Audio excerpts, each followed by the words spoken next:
తిమోతికి రాసిన రెండవ పత్రిక 2వ అధ్యాయం 1వ వచనం. నా కుమారుడా, క్రీస్తు యేసునందున్న కృపచేత బలవంతుడవు కమ్ము. ప్రార్థించుకుందాం. దయగల ప్రభువా, మేము మీ యందు బలవంతులుగా ఉండాలని, ధైర్యంగా జీవించాలని, సమృద్ధి అయిన జీవము కలిగి ఉండాలని మీరు కోరుకునేటువంటి దేవుడు. మీ వాక్యము మేము ధ్యానిస్తూ ఉండగా మేము ఎలాగూ మీ యందు బలవంతులు కావాలనో మీ ఆత్మచేత మాకు సహాయం చేయమని యేసు దయగల నామమున ప్రార్థిస్తున్నాము తండ్రి, ఆమేన్. కృప అన్నటువంటి 2 అక్షరాలు చాలా చిన్న పదం అది. అయితే పరిశుద్ధ గ్రంథం ఆ ఒక్క 2 పదాలు పరిశీలించడానికి దాదాపు నాకు 10 గంటల సమయం పట్టింది. గత 3 రోజులుగా నేను ఆలోచిస్తూ ఉన్నప్పుడు దేవుని యొక్క కృప నిజంగా ఎంత శక్తివంతమైంది అని మనం ఆలోచన చేస్తే, పౌలు తిమోతికి రాసినటువంటి ఒక్క మాటలో మనం అర్థం చేసుకోవచ్చు. ఆయన అంటున్నాడు, నీవు బలవంతుడివి కావాలి. ఎలాగూ బలవంతుడివి కావాలి? క్రీస్తు యేసునందున్న కృపచేత. గమనించండి, కృపచేత బలవంతులు కావాలి. మన సొంత జ్ఞానంతో కాదు, సొంత శక్తితో కాదు. పరిశుద్ధాత్మ దేవుడు తన యందు విశ్వాసం ఉంచినటువంటి వారికి ఇచ్చినటువంటి సందేశం ఏంటంటే, నీవు క్రీస్తు యేసునందున్న కృపచేత బలవంతుడవి కమ్ము. అంటే ఆ యొక్క ప్రొవిజన్ని దేవుడు పెట్టాడు. ఆశ్చర్యం ఏంటంటే, రక్షణ కృపచేత కలిగింది, అది మనకు తెలుసు.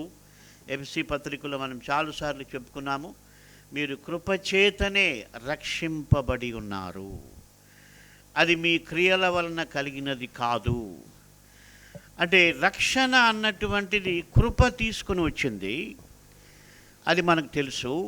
అయితే మనం తెలుసుకోవాల్సిన విషయం ఏంటంటే, మనం దేవునిలో బలంగా ఉండాలంటే, ఆత్మీయమైనటువంటి సంతుష్టి సహితమైనటువంటి జీవితం మనం కలిగి ఉండాలంటే, మళ్ళీ మనకు ఆధారం దేవుని కృపే. అది మనం మర్చిపోయి చాలాసార్లు మన సొంత ప్రయత్నాలతో ప్రయత్నం చేసినప్పుడు, లేకపోతే మనం ఈ లోక సంబంధమైనటువంటి విషయాల్లో కృంగిపోయినప్పుడు బలహీనులమైపోతాం. కాబట్టి దేవుని యొక్క చిత్తం ఏంటంటే, మనం బలవంతులుగా ఉండాలి. అందుకొరకు ఆయన కృప అన్నది దేవుడు ఎంతో విస్తారముగా ఆయన అనుగ్రహించి ఉన్నాడు. సో అక్కడ మనం బలవంతులు కావడానికి కృప ఎంతగా ఇవ్వబడిందంటే, దేవుని యొక్క వాక్యం ఏం చెబుతుందంటే, ఆయన కృప ఆకాశము కంటే ఎత్తైనది. అంటే మనము బలపడడానికి దేవుని యొక్క కృప ఎంత శక్తివంతమైందని మనం ధ్యానం చేస్తే, ఇది చాలా మన ఆత్మీయ జీవితాలకు ఉపయోగపడుతుంది.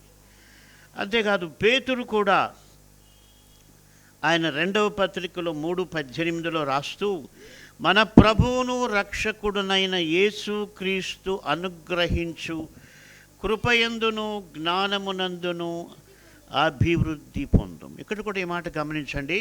దేవుడు పరిశుద్ధాత్మ ద్వారా మనకు రాయించిన మాట ఏంటంటే, క్రీస్తు ద్వారా అనుగ్రహించు కృపయందు మనము అభివృద్ధి చెందాలంటున్నాడు. చాలా ఆశ్చర్యకరమైనటువంటి విషయం. దేవుని కృపయందు అభివృద్ధి చెందమంటున్నాడు. అది ఎలాగా? పౌలు తిమోతికి రాస్తూ, క్రీస్తు యేసునందున్న కృపచేత బలవంతుడు కమ్మని చెబుతూ ఉన్నాడు. పేతురు అంటున్నాడు, దేవుని కృప యందు మీరు అభివృద్ధి పొందాలి. అంటే అభివృద్ధి పొందాలంటే దాన్ని మనం స్టడీ చేయాలి, దాని గురించి చదవాలి, ఆలోచించాలి. పరిశుద్ధాత్మ దేవుని యొక్క సహాయముతోనే మనము అభివృద్ధి చెందగలం. కానీ కృపలో అభివృద్ధి, ఈ మాట చాలాసార్లు మనం అర్థం కాదు. మనకు అభివృద్ధి కావాలని కోరుకుంటాం. ఏంటి మన లైఫ్లో, మన ఉద్యోగంలో, మన లైఫ్ స్టైల్లో, మనం తినే పదార్థాల్లో, లేకుంటే మనం కట్టుకునేటువంటి వస్త్రాలు, ఇవి మెరుగు కావాలని మనం కోరుకుంటాం. ఖచ్చితంగా గత క్రిస్మస్ కంటే ఈసారి క్రిస్మస్ షాపింగు ఖచ్చితంగా ఎక్కువ ఉంటుంది. గత సంవత్సరం కొన్నటువంటి వాటికంటే కొంచెం ఎక్కువ పెట్టే కొంటాం. అంటే మన యొక్క లైఫ్ స్టైలు అభివృద్ధి చేసుకుంటూ ఉన్నాం. అయితే బైబిల్ చెబుతుంది, నీవు కృపలో అభివృద్ధి పొందాలి. కృపలో అభివృద్ధి పొందాలి. కృపలో అభివృద్ధి పొందాలంటే ఆ సబ్జెక్ట్ని బాగా అర్థం చేసుకోవాలి. పౌలు ఆ సబ్జెక్ట్ని బాగా అర్థం చేసుకున్నాడు. అందుకే ఆయన ఏ ఉత్తరం రాసినా ప్రారంభంలో కృపతో ప్రారంభించి ముగింపులో కృపతో ముగించాడు.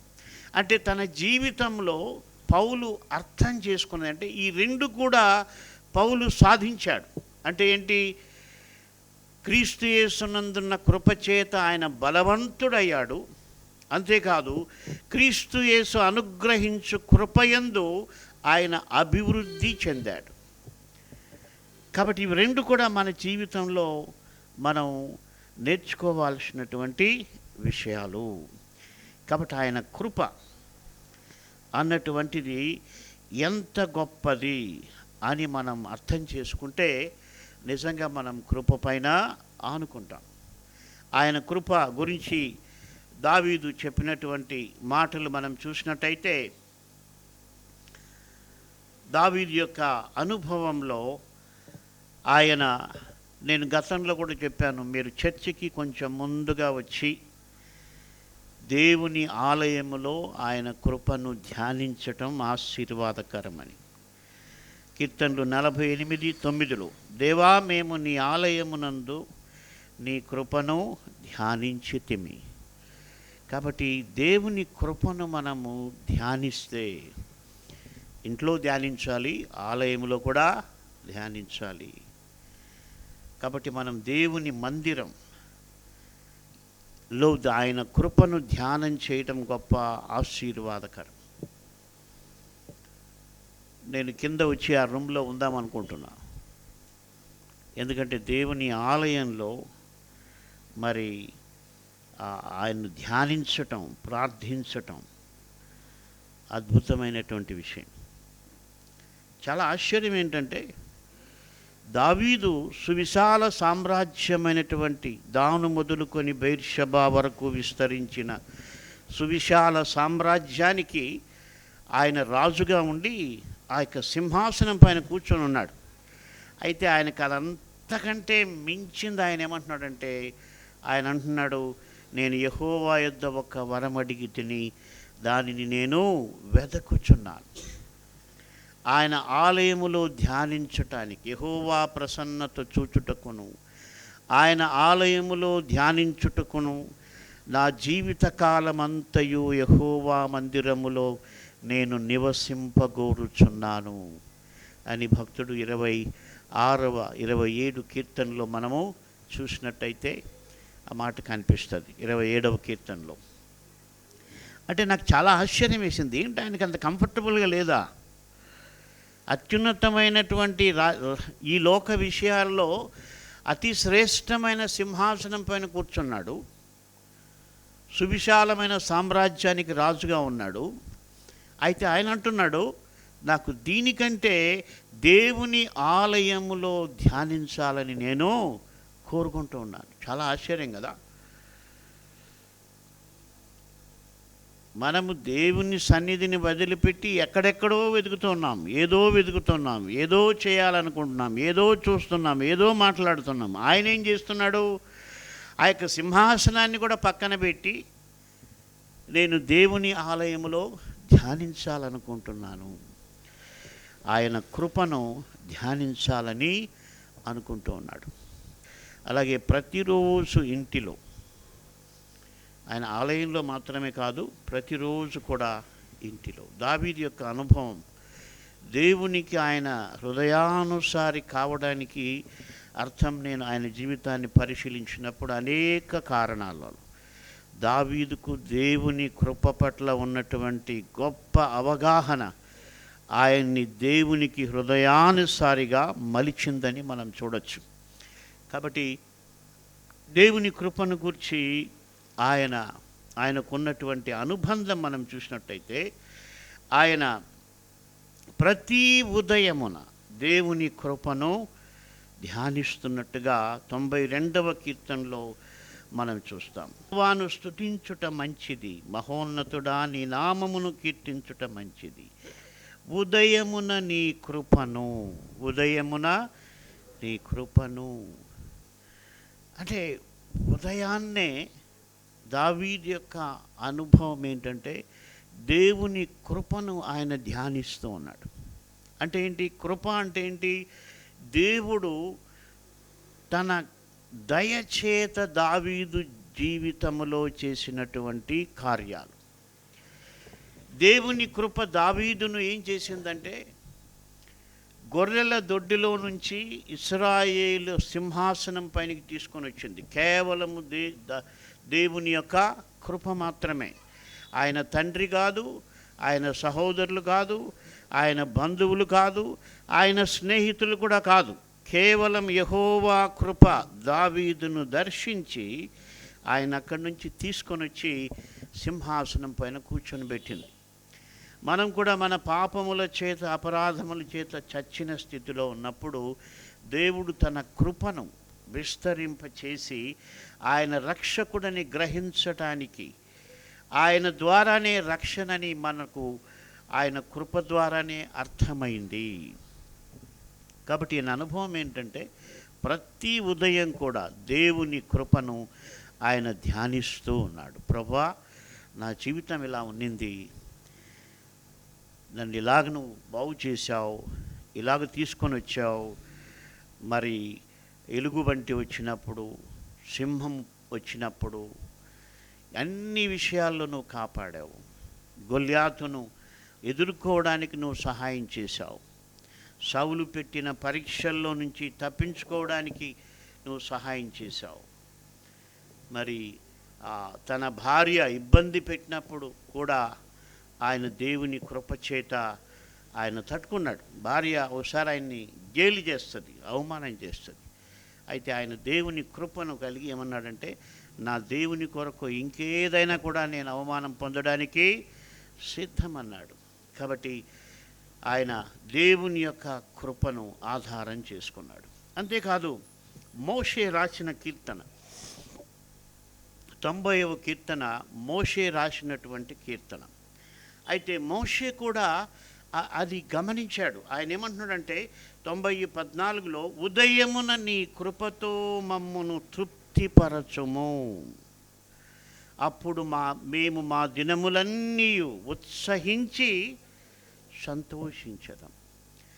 అందరికీ ఉత్సహించాలని, అందరికీ సంతోషంగా ఉండాలని ఆశ ఉంటుంది. కానీ అక్కడ ఉన్నటువంటి మెయిన్ కీ పాయింట్ ఏంటంటే ఉదయమున దేవుని కృపచేత ఒక విశ్వాసి తృప్తిపరచబడితేనే ఆ వ్యక్తి జీవితంలో సంతోషం ఉంటుంది, లేకపోతే ఉండదు. ఆ వ్యక్తికి ఎన్ని 100 కోట్ల ఆస్తి ఉన్నా, ఎంత హోదా ఉన్నా, ఎంతమంది మనుష్యుల అండ ఉన్నా, ఆ వ్యక్తికి తృప్తి అన్నటువంటిది దేవుని కృపచేతనే కలుగుతుందని వాక్యం స్పష్టంగా చెప్తుంది. ఇప్పుడు తృప్తి లేకనే కదా 1000 కోట్లు సంపాదించి లాస్ట్కి జైలుకి వెళ్ళిపోవడం. తృప్తి లేకనే కదా ఆ పనులు ఈ పనులు చేసి, లేక తృప్తి లేకనే కదా చెడు వ్యసనాలకి బాలిస కావడం. ఇవన్నీ కూడా మూల కారణం ఏంటంటే తృప్తి లేకపోవటం. అయితే మోషే అంటున్నాడు, నీవు ఉదయమున నీ కృపతో మమ్మను తృప్తిపరిస్తే అప్పుడు మేము మా దినములన్నీ ఉత్సహించి సంతోషిస్తాం. కాబట్టి ఉదయమున విశ్వాసి దేవుని కృపచేత తృప్తిపరచబడాలి. తృప్తిపరచబడాలంటే నువ్వు ఆ కృపను ధ్యానం చేయాలి. దేవుని యొక్క కృప ఎంత గొప్పదో ధ్యానం చేయాలి. దావీదు, మళ్ళీ మనం దావీదు దగ్గరకు వస్తే ఆయన దేవుని కృప ఎంత అధికమైంది అనేది ఆయన గ్రహించాడు. అంటే మనమేమో కృప రెండు మాటలు చూస్తున్నాం, కానీ దావీదు చూశాడు, ఈ కృపే నాకు ఆధారం అనుకున్నాడు, ఈ కృపనే ఆయన ఆధారం చేసుకున్నాడు. అంతేకాదు ప్రతి ఉదయము మరి కృపతో తృప్తిపరచమని మోషే చెప్పాడు. అంతేకాదు మనం చూసినట్టయితే దేవుడు దావీదుకి ఇచ్చినటువంటి గొప్ప అండర్స్టాండింగ్ ఏంటంటే ఆ కృప ఎంత అధికమైందో ఆయన గ్రహించాడు. కీర్తనలు 86:13 ప్రభువా నా దేవా, నా ఎడల నీవు చూపిన కృప అధికమైనది, పాతాళపు అగాధము నుండి నా ప్రాణమును తప్పించి ఉన్నావు. కాబట్టి ఈ కృప ఏం చేసిందంటే ఆయన చెప్తున్నాడు, ఆయనకున్నటువంటి అండర్స్టాండింగ్, నేను పాతాళపు అగాధమునకు చెందినటువంటి వాడను, నా ప్రాణము పాతాళపు అగాధములోనికి వెళ్ళవలసినటువంటిది. అయితే నీ కృప ఎంత అధికమైందంటే నన్ను ఆ స్థితి నుంచి తప్పించింది. కాబట్టి దేవుని యొక్క కృప మనకేం చేసిందంటే, చాలాసార్లు విశ్వాసులు నాకు ఇంకా అది లేదు ఇది లేదు అని చెప్తూ ఉంటారు. చాలామంది మరి ఆ యొక్క తృప్తి లేనటువంటి జీవితం. అయితే పరిశుద్ధ గ్రంథం చెప్తుంది, మనం ఆయన కృపను అర్థం చేసుకుంటే మనం తృప్తిగా బ్రతకగలం. ఆయన కృప మనల్ని తృప్తిపరచగలదు ఏ స్థితిలో ఉన్నప్పటికీ. పౌలు అన్నాడు, నేను అన్ని స్థితిల్లో ఉండడం నేర్చుకున్నాను, లేమిలో ఉండడం నేర్చుకున్నాను, మరి సమృద్ధి కలిగి ఉండడం నేర్చుకున్నాను. అంటే అన్ని సమయాల్లో కూడా ఆయన తృప్తిగా బ్రతికాడు. ఎందుకంటే ఆయన దేవుని కృప చేత ఆ యొక్క తృప్తిని పొందాడు. దావీదు కూడా ఆయన అధికమైనటువంటి కృప, అంటే ఆ కృప లేకపోతే మనం అందరం కూడా పాతాళపు అగాధమునకు వెళ్ళవలసిన వారము. అయితే ఆయన కృప క్రీస్తు ద్వారా ఆ యొక్క పరిస్థితి నుంచి తప్పించింది. కాబట్టి ఈ కృప ఎంత విలువైంది. ఇంకా ఆయన అంటున్నాడు, ఆ యొక్క కృపను గురించి ఆయనే మాట్లాడుతూ, ఆ యొక్క కృప ఎంత అధికమైంది అంటే ఇంకొక పోలిక చెప్పాడు 103:11. భూమి కంటే ఆకాశము ఎంత ఉన్నతముగా ఉన్నదో ఆయన యందు భయభక్తులు గల వారి ఎడల ఆయన కృప అంత అధికముగా ఉన్నది.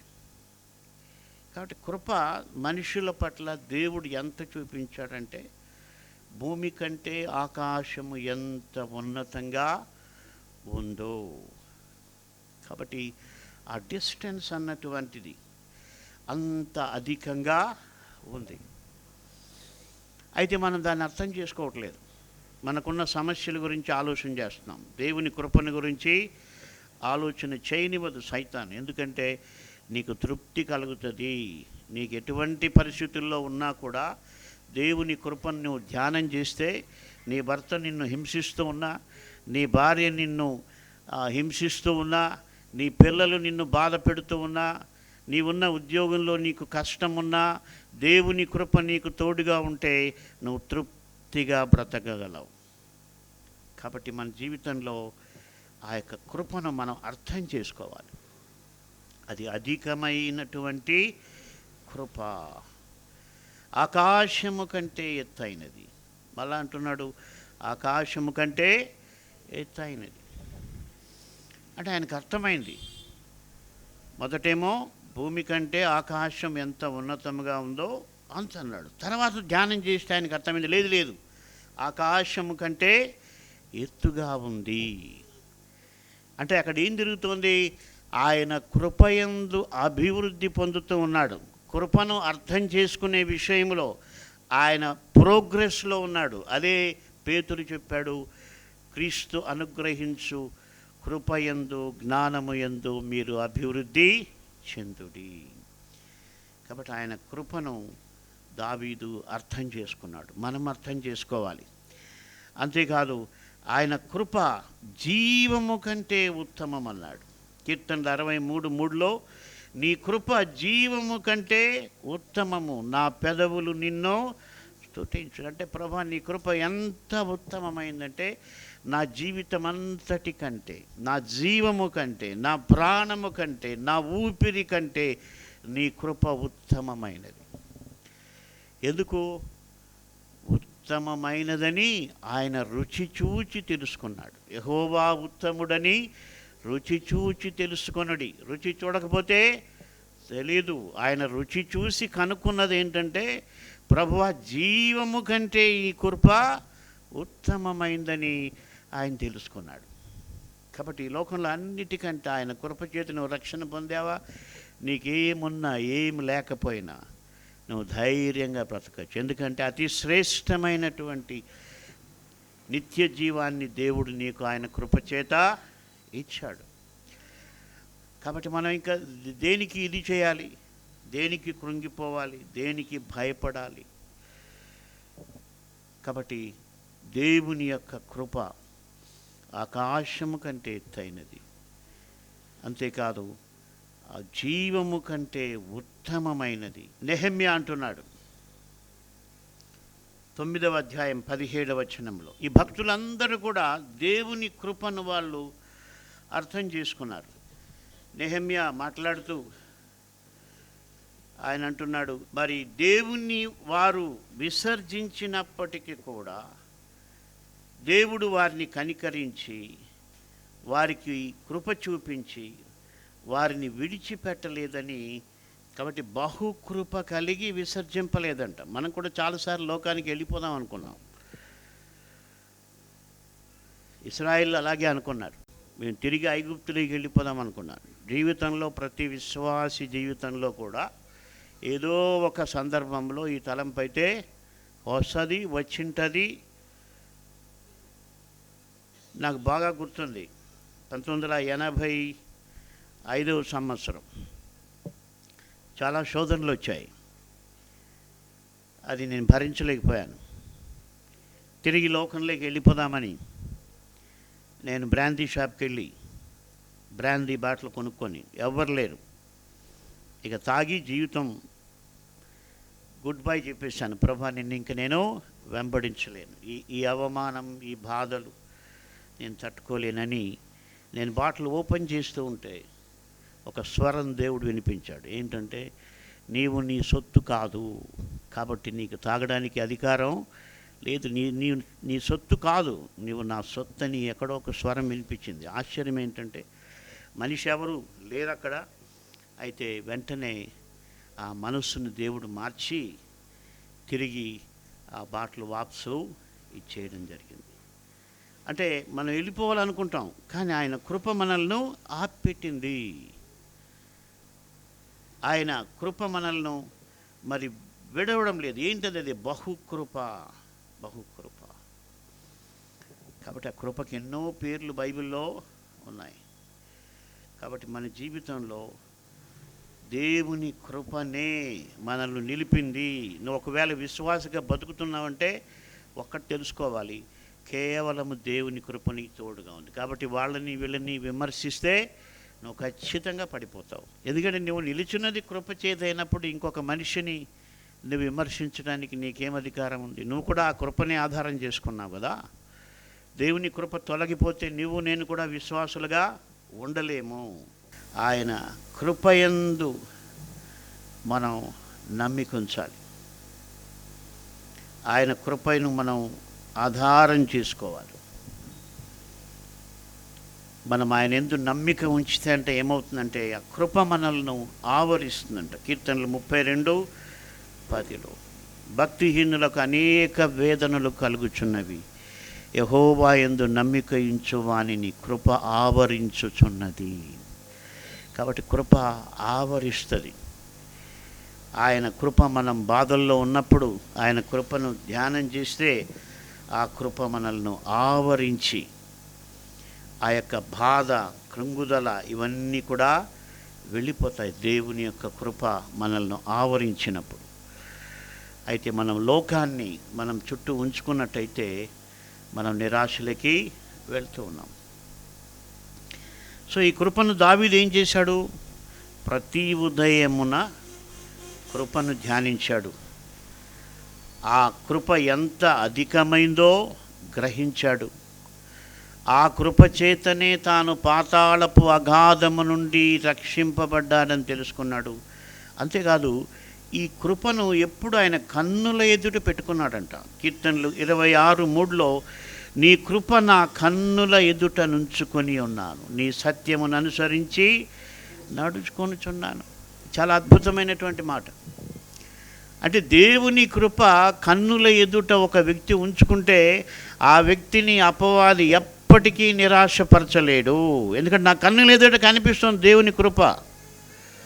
నా కన్నుల ఎదుట లేకపోతే, నేను దేవుని కృపను మర్చిపోతే నువ్వు నన్ను ఏమైనా చేయగలవు. నా కన్నుల ముందు పెట్టుకుని ఉన్నాను. కాబట్టి కన్నుల ముందు పెట్టుకున్నది మనకు కనుమరుగు కాదు కదా. ఒకవేళ బైబిల్లో ఉంటే బైబిల్ మన ఇంటికి వెళ్ళి ఏదో సెల్ఫ్లో పెట్టేస్తాం, మన కన్నుల ఎదుట బైబిల్ని పెట్టుకోం. కానీ దేవుని కృపను మనం పెట్టుకోగలగాలి. అందుకని నీ కృప నా కన్నుల ఎదుట నేను ఉంచుకొని ఉన్నాను. కాబట్టి ఆ కృపను ఆయన పరిశీలించాడు, దాన్ని ఆయన ధ్యానించాడు. ఆయన వాక్యాలన్నీ కూడా కొన్ని వందల వాక్యాలు మనం చూడగలం. ఆయన కృపను బట్టి నేను ఆనందభరితుడనైతిని. కీర్తనలు 31:7 నీవు నా బాధను దృష్టించి ఉన్నావు, నా ప్రాణ బాధలను నీవు కనిపెట్టి ఉన్నావు, కావున నీ కృపను బట్టి నేను ఆనందభరితుడనై సంతోషించెదను. అంటే ఆ కృపలో ఉన్నటువంటి ఆ యొక్క ఆనందాన్ని, దాన్ని ధ్యానించినప్పుడు ఆయన సంతోషభరితుడవుతున్నాడంట. కాబట్టి కృప ఆయన్ను కాపాడుతూ వచ్చింది. కన్నులు ఎదుటి పెట్టుకున్నాడు, ప్రతి ఉదయము ధ్యానం చేస్తున్నాడు. ఇంకా ఆయనకి ఏ ఇబ్బందులు వచ్చినప్పటికి కూడా అవి ఉన్నాయి, కనిపిస్తున్నాయి. కానీ కన్నుల ఎదుట దేవుని కృప ఉంది కాబట్టి ఎన్ని సమస్యలు ఆయనకు జ్ఞాపకం వచ్చినా ఆయన కన్నుల ఎదుట కృపనుంచుకున్నాడు. కాబట్టి ఆయన భరించాడు, దైవ చిత్తాన్ని చేస్తూ వచ్చాడు. ఎందుకంటే దేవుని కృప కన్నుల ఎదుట ఉంచుకొని ఉన్నాడు. అంతేకాదు, ఆ కృప ఆయన ఏం చేస్తుందంటే, ఒకవేళ కాలు జారే పరిస్థితి వస్తే 94:18 నా కాలు జారనని నేను అనుకొనగా యెహోవా నీ కృప నన్ను బలపరచుచున్నది. ఎందుకు? కన్నుల ఎదుట ఉంది. ఏదో ఒకసారి దేవుని స్తుతించి మర్చిపోలేదు. దేవుడు చేసిన కార్యాలు కన్నుల ఎదుట పెట్టుకొని ఉన్నాడు. కాబట్టి ఆ కాలు జారనని నేను అనుకొనగా నీ కృప నన్ను బలపరిచింది. అంటే జారకుండా కృప బలపరిచింది. అంతేకాదు, ఆయన పోయిన చోటంతా కూడా దేవుని కృపను చూశాడంట. కీర్తనలు 31:21 ప్రాకారము గల పట్టణములో యెహోవా తన కృపను ఆశ్చర్యకరముగా నాకు చూపి ఉన్నాడు, ఆయన స్తుతి నొందునుగాక. అంటే ఆయన చూస్తున్నాడు, కృపని చూస్తూ ఉన్నాడు. నాకు ఈ మాట చాలా ఇష్టం. ఎందుకంటే నేను చాలా దేశాలకు వెళ్ళినప్పుడు, ఆయా పట్టణాల్లో థాయిలాండ్ వెళ్ళినప్పుడు, అమెరికా వెళ్ళినప్పుడు, ఆస్ట్రేలియా వెళ్ళినప్పుడు, న్యూజిలాండ్ వెళ్ళినప్పుడు ఈ మాట గుర్తుకొస్తుంది. ఆయన అంటున్నాడు, ప్రాకారము గల పట్టణములో యెహోవా తన కృపను ఆశ్చర్యకరముగా నాకు చూపి ఉన్నాడు. వారెవరో తెలియదు, న్యూజిలాండ్లో, ఆస్ట్రేలియాలో ఎవరో సరిగ్గా తెలీదు. థాయిలాండ్లో పోయాను, కానీ ఎవరో ఒక ఇంటర్నేషనల్ కాన్ఫరెన్స్, దాంట్లో నన్ను మాట్లాడమన్నారు. అంటే ఆ పట్టణాలన్నిటిలో కూడా ఈ మాట నాకు గుర్తుకొస్తుంది. ప్రభా, నువ్వు ఆశ్చర్యకరంగా నువ్వు కృపను నాకు చూపించావు. నేను అనామకుడుగా ఆ దేశానికి వెళ్ళాను. అయితే నాకంటే గొప్పవాళ్ళు చాలామంది ఉన్నారు. అయితే నీ కృప నాకు చూపించావు. కాబట్టి దేవుడు చూపిస్తున్నాడు, దావీదు చూస్తూ ఉన్నాడు. అందుకే ఆయన జీవితంలో ఎప్పుడు కూడా ఆయన డిసప్పాయింట్ కాకముందే తనకు తాను ధైర్యం తెచ్చుకున్నాడు. ఆయనకు డిసప్పాయింట్మెంట్స్ మనందరికంటే ఎక్కువ ఉన్నాయి. నాకు తెలిసి దావీదు కుటుంబంలో జరిగినటువంటి ఘోరమైనటువంటి భయంకరమైనటువంటి కార్యాలు యోబు జీవితంలో కూడా జరగలేదు. యోబు జీవితంలో పిల్లలు చనిపోయారు అంతే. కానీ దావీదు కుటుంబంలో పిల్లల వలన ఆయన ఎంతో దుఃఖపడాల్సి వచ్చింది. ఎంతో బాధపడాల్సి వచ్చింది. కొడుకుని బట్టి, కూతురిని బట్టి ఎన్నో వేదనలు ఆయన పడ్డాడు. ఆశ్చర్యం ఏంటంటే ఆయన కృపను తన కన్నుల ఎదుట ఉంచుకున్నాడు. దేవుని కృప ఆయనకు దేవుడు చూపిస్తూనే ఉన్నాడు. కాబట్టి ఆయన కాలు జారకుండా బలవంతుడుగా ఉంటూ ఉన్నాడు. కాబట్టి మనం కూడా దేవుని కృపను బట్టి ఆయనకు కృతజ్ఞతాస్తుతులు చెల్లిస్తూ ఉండాలి.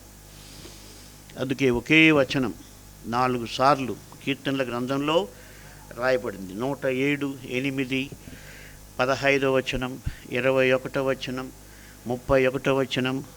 ఈ 4 వచనాలు ఒకే అధ్యాయం, 4 వచనాలు. అవన్నీ కూడా ఒకే వాక్యం. ఆయన కృపను బట్టి నరులకు ఆయన చేయు ఆశ్చర్య కార్యములను బట్టి వారు యెహోవాకు కృతజ్ఞతాస్తుతులు చెల్లించుదురుగాక. ఇది దావీదు అనుభవం. ఇది మన అనుభవంగా కూడా ఉండాలి. ఆయన మన జీవితంలో చేసినటువంటి ఆశ్చర్య కార్యాలను బట్టి, ఆయన కృపను బట్టి, ముఖ్యంగా ఆయన కృపను బట్టి, ఫస్ట్ ఆయన కృపను బట్టి, తర్వాత ఆయన కార్యాలను బట్టి మనం కృతజ్ఞతాస్తుతులు చెల్లించాలని భక్తుడు తన అనుభవాన్ని రాశాడు. కాబట్టి ఆ కృప ఆయన కన్నులు ఎదుటుంది, ఆయన చూస్తున్నాడు. అందుకే ఆయన అంత ధైర్యంగా నిలబడ్డాడు. చాలా ఆశ్చర్యం. ఆయన జీవితం తలుచుకుంటే దుఃఖం వస్తుంది. ఎందుకంటే కొన్నిసార్లు తాను తప్పు చేశాడు, కానీ ఒకే తప్పు చేశాడు. కానీ అనేక సార్లు ఆయన తరుమబడ్డాడు, అనేక సార్లు ఆయన వేదనకు గురి అయ్యాడు. కాబట్టి ఆయన లైఫ్ అన్నటువంటిది చూస్తే నిజంగా ఒక మనిషి ఎలాంటి పరిస్థితుల్లో ఉన్నా కూడా దేవుని కృప చేత ధైర్యంగా బ్రతకచ్చు అన్నటువంటిది దావీదు జీవితంలో మనం చూస్తాం. కాబట్టి ఆయన కృప, దేవుని యొక్క కృపను ఆయన ధ్యానం చేస్తూ చూస్తూ ఇంకా మర్చిపోలేదు. ఆయన కన్నుల ఎదుట పెట్టుకొని ఉన్నాడు. కానీ మన కన్నుల ఎదుట మనం ఏం పెట్టుకుంటామంటే మన సమస్యలు పెట్టుకుంటాం కదా. ఎప్పుడు కూడా మనం మన సమస్యలు అంటే కన్నుల ఎదుట పెట్టుకోవడం అంటే దేని గురించి మనం ఎక్కువ ఆలోచన చేస్తాం అది మన కన్నుల ఎదుట ఉన్నట్టు. కాబట్టి మన కన్నుల ఎదుట ఏం పెట్టుకున్నాం? సమస్యలు, ఇరుకులు, ఇబ్బందులు, ఆర్థిక ఇబ్బందులు, లేకపోతే గొడవలు, ఇంట్లో సమస్యలు, ఇవి మన కన్నుల ఎదుట పెట్టుకొని ఉన్నాం. అందుకే కృంగిపోతాం, అందుకే బలహీనలమవుతాం. అయితే దేవుని కృపను కన్నుల ఎదుట పెట్టుకుంటే మనం బలవంతులం అవుతాం. ఈ సమస్యను దేవుడు పరిష్కారం చేస్తాడు. దీన్ని దేవుడే చూసుకుంటాడు. ఆయన కృప కన్నుల ఎదుట పెట్టుకున్నాడు. దావీదుకు ఒకరోజు దుర్వార్త వచ్చింది. ఆయన అరణ్యంలో ఉన్నప్పుడు ఒకరు వచ్చి చెప్పారు, అహీతోపెలు అన్నటువంటి జ్ఞానవంతుడు అబ్షాలోం పక్షం వహించాడు. అహీతోపెలు మహాజ్ఞానము కలిగినటువంటి వ్యక్తి. దావీదు రాజుగా ఉన్నప్పుడు కూడా అహీతోపెలు యొక్క ఆలోచనలను దావీదు తీసుకున్నాడు, ఎందుకంటే ఆయన అంత మహాజ్ఞాని. అయితే ఇప్పుడు దావీదు తరమబడినప్పుడు మరి అహీతోపెలు నమ్మక ద్రోహం చేసి అబ్షాలోం పక్షంలో చేరిపోయాడు. ఆ మాట దావీదుకు అరణ్యంలో ఉన్నప్పుడు ఆయనకు వినపడింది. సాధారణంగా ఏం చేసుకోవాలంటే ఇంకా అయిపోయింది, అహీతోపెలు అబ్షాలోముకు తోడైతే నేను బ్రతకాల్సిన పని లేదు అనుకోవాలి ఆయన. ఎందుకంటే అబ్షాలోముకి సైన్యం సహాయం చేస్తుంది. ఇంకా అహీతోపెలు జ్ఞానము తోడైతే ఖచ్చితంగా మరి దావీదు బ్రతికే అవకాశాలు ఏమి కూడా లేవు.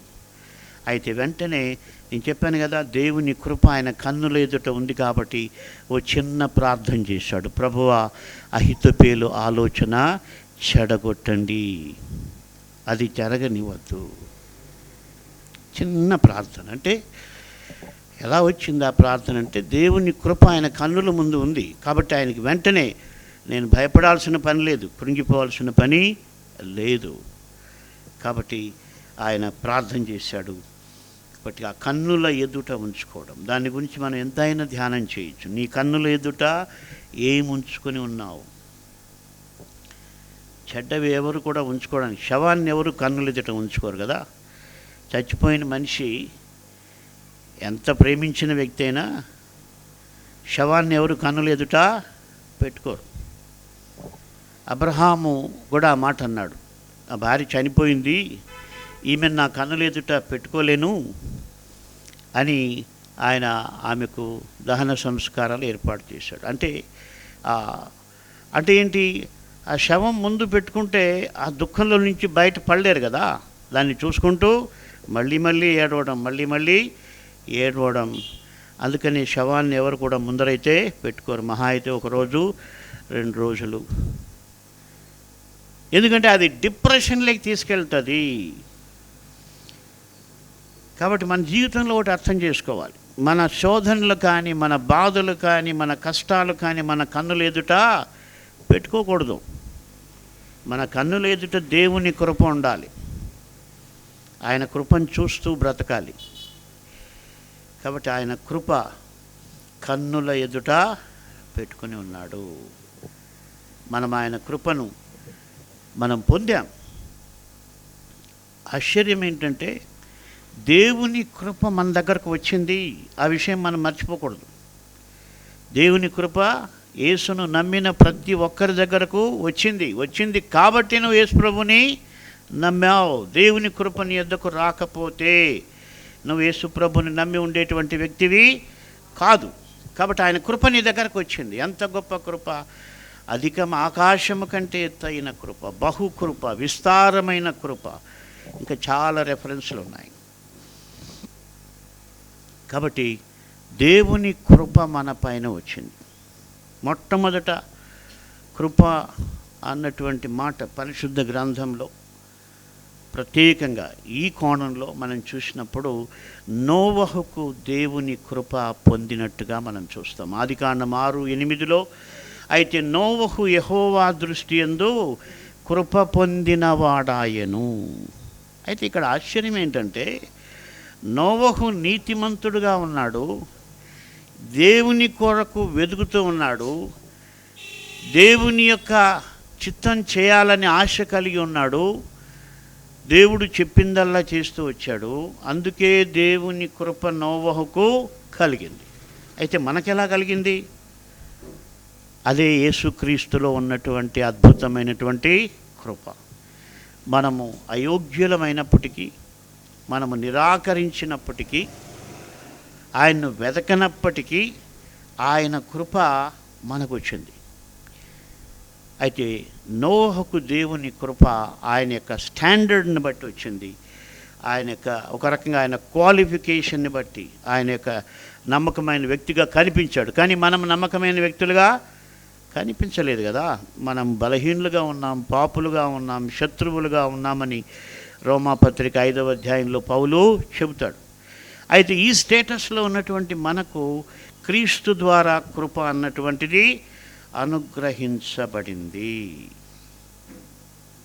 నూతన నిబంధనలోకి వచ్చినప్పుడు మరి దేవుడు మరియ దగ్గరకు ఆ సందేశాన్ని పంపించాడు. లూకా 1:30 దూత మరియా భయపడకుము, దేవుని వలన నీవు కృప పొందితివి. కాబట్టి మనం క్రీస్తు ద్వారా కృపను పొందేటువంటి అవకాశం దేవుడు మనకిచ్చాడు. ఎవరైనా సరే క్రీస్తు కృపను మరి జ్ఞాపకం చేసుకొని ఆయన మనందరి కొరకు, మనుషుల పాపాల కొరకు చనిపోయి తిరిగి లేచినటువంటి దేవుడని ఆయన యొక్క రక్షణను నమ్మినట్టయితే దేవుని కృప ఆ వ్యక్తి పైన నిలబడుతుంది. ఆ వ్యక్తి దేవుని కృపను ఆధారం చేసుకొని బ్రతుకుతాడు. కాబట్టి ఈ కృపను మనం మరి ఎలాగా ఉపయోగిస్తూ ఉన్నాం? ఈ కృపను మనం కేవలం మన శరీర అవసరాల కొరకే ఉపయోగిస్తున్నామా? అయితే ఆత్మ సంబంధంగా ఎదగడానికి ఉపయోగిస్తూ ఉన్నామా? దాన్ని కోరుకుంటూ ఉన్నామా? దావీదు 119వ కీర్తనలో కృపను కోరుకున్నాడు. దేనికి కోరుకున్నాడంటే ఆశ్చర్యమైనటువంటి విషయం 119:88 నీవు నియమించిన శాసనమును నేను అనుసరించున్నట్లు నీ కృపచేత నన్ను బ్రతికింపుము. కాబట్టి దేవుని కృపని ఎందుకు వేడుకుంటున్నాడంటే, ప్రభువా నీ శాసనాన్ని అనుసరించటానికి నీ కృప నాకు అనుగ్రహించు. ఈ లోకంలో సుఖభోగాలు అనుభవించటానికి కాదు నీ కృప నాకు కావాల్సింది. కేవలం ఉద్యోగం కొరకు కాదు, వ్యాపారం కొరకు కాదు, అవన్నీ మంచిదే. కానీ అన్నిటికంటే అతి శ్రేష్టమైనటువంటి విషయం ఏంటంటే, దేవుని యొక్క శాసనాన్ని, దేవుని యొక్క వాక్యాన్ని అనుసరించటానికి దేవుని కృప అవసరం. అక్కడే మనకు చాలా అవసరం దేవుని కృప. అక్కడే మనం జీవితంలో ఆయన కృపను అర్థం చేసుకుంటే మనకు అవసరమైంది అక్కడే. దేవుని వాక్యం అనుసరించడం చాలా కష్టం. ఒక మనిషి ఒక మాట మనల్ని తిట్టినప్పుడు మళ్ళీ ఆయన తిట్టకుండా ఉండాలంటే మనకి దేవుని కృప ఉంటేనే, లేకపోతే వాళ్ళకంటే ఎక్కువ మనం తిడుతాం. ఒక సమస్య వచ్చినప్పుడు దైవ చిత్తానుసారంగా మనం రియాక్ట్ కావాలంటే దేవుని కృప మనకు అవసరం. లేకపోతే మనం రియాక్ట్ కాలేం, నెగిటివ్గా రియాక్ట్ అవుతాం. కాబట్టి మనం పాజిటివ్ సైడ్ బ్రతకాలంటే, అంటే దేవుని వాక్యానుసారంగా బ్రతకాలంటే ఆయన కృప అయితే ఖచ్చితంగా అవసరం. కొన్ని సమస్యలు ఇంకా తీరలేదు, వాటిని భరిస్తూ బ్రతకాలంటే దేవుని యొక్క కృప అవసరం. పౌలు ఆరోగ్యం ఏదో దెబ్బతినింది, అది కరెక్ట్గా ఏం రాలేదు, దాని గురించి పెద్ద డిస్కషన్ అవసరం లేదు. కానీ మొత్తం మీద ఆయన జీవితంలో ఒక సమస్య ఉంది. ఆయన శరీరంలో దేవుడు ఒక ముళ్ళు పెట్టాడు. ముమ్మారు ప్రార్థన చేశాడు. దేవుడు ఏం రిప్లై ఇచ్చాడు? నా కృప నీకు చాలును. అంటే దాని అర్థం ఏంటి? ఇది ఉన్నా భరించే శక్తి నీకు ఇస్తున్నాను కాబట్టి అది ఉంటే ఏం పోతే ఏం, అంతే కదా. నా కృప నీకు చాలు. నువ్వు సమస్య పోవాలనుకుంటున్నావు, కానీ సమస్యను భరించే శక్తి వస్తే అది పోయినట్టే కదా. కాబట్టి దావీదు కోరుకున్నది ఏంటంటే, నీ శాసనమును నేను అనుసరించున్నట్లు నీ కృపచేత నన్ను బ్రతికింపుము. ఆ మాట చాలా ఇష్టమైంది నాకు. 119వ కీర్తనలో అతి శ్రేష్టమైనటువంటి మాటలు చాలా ఉన్నాయి. అందులో దావీదు కోరుకున్నది ఏంటంటే, నీ శాసనాన్ని నేను అనుసరించాలి. నన్ను ఈ లోకం తృణీకరించినప్పుడు, నా అనుకున్నవారు నన్ను తిరస్కరించినప్పుడు, నన్ను బాధ పెట్టినప్పుడు వాళ్ళని ప్రేమించడానికి నాకు నీ కృప కావాలి. కృతజ్ఞత లేని వారికి కూడా సహాయం చేయడానికి దేవుని కృప కావాలి. కాబట్టి అది మనం కోరుకోవట్లే. కోరుకుంటే దేవుడు ఇస్తాడు, అయితే మనం కోరుకోవట్లే. కాబట్టి మన జీవితంలో ఒక్కోసారి ఫెయిల్ అయినప్పుడు మనం ఏం చేయాలంటే, అక్కడ ఎందుకు ఫెయిల్ అయ్యామంటే కేవలం మనం దేవుని కృపను కోరుకోలేదు, అందుకే ఫెయిల్ అయ్యాము, అందుకే బాధపడుతున్నాము, అందుకే ఇబ్బంది పడుతున్నాం. నెక్స్ట్ టైం ఏం చేయాలి? దేవుని కృపను కోరుకోవాలి.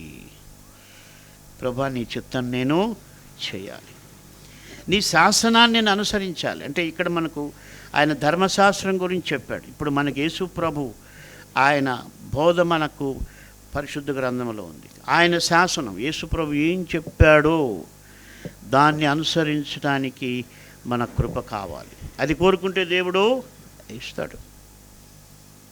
అద్భుతమైనటువంటి రెస్పాన్స్. దేవుని యొక్క కృప మనకుంటే మనం పాజిటివ్గా ఆలోచన చేస్తాం, నెగిటివ్గా ఆలోచన చేయం. నేను ఒకసారి కుల్లు మనాలి ఢిల్లీ దగ్గర ఒక మీటింగ్కి, ఎఫ్ఎంపిబి మిషనరీస్ మీటింగ్కి నన్ను స్పీకర్గా పిలిచారు.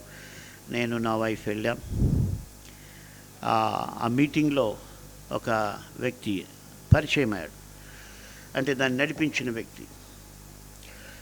సో నేను వచ్చిన తర్వాత ఢిల్లీ నుంచి ఆయన ఇంట్లో దొంగతనం అయిందని నాకు వేరే వాళ్ళు చెప్పారు. ఇట్లా దొంగతనం అయింది, ఫలాని రాజ్ అనుకుంటా ఆయన పేరు, వాళ్ళ ఇంట్లో దొంగతనం అయింది బ్రదర్, ఆయన నష్టపోయాడని చెప్పారు. సరే నేను ఆయనకు ఫోన్ చేశాను. ఏ ఉద్దేశంతో చేశానంటే, ఆయన కొంత డబ్బులు పంపిస్తామని. నేను అనుకున్న ఆయన చాలా డిప్రెషన్లో ఉంటాడు, చాలా బాధగా ఉంటాడు. దొంగతనం అంటే ఏ వెతికిపోయిందో మనకు తెలియదు. తప్పకుండా మీ ఇంట్లో దొంగతనం అయితే మీరైతే నవ్వుతూ ఉండలేరు, గ్యారంటీ అది. వాడిని తిట్టుకుంటైనా ఉంటారు. అయితే ఆ మనిషి నాకు ఫోన్లో ఏం చెప్పాడంటే, అన్న దొంగతనం జరిగింది కానీ మా ఇంట్లో దేవుడు నాకు చాలా గొప్ప సహాయం చేశాడన్న. అంటే ఆయన పాజిటివ్ చూస్తున్నాడు.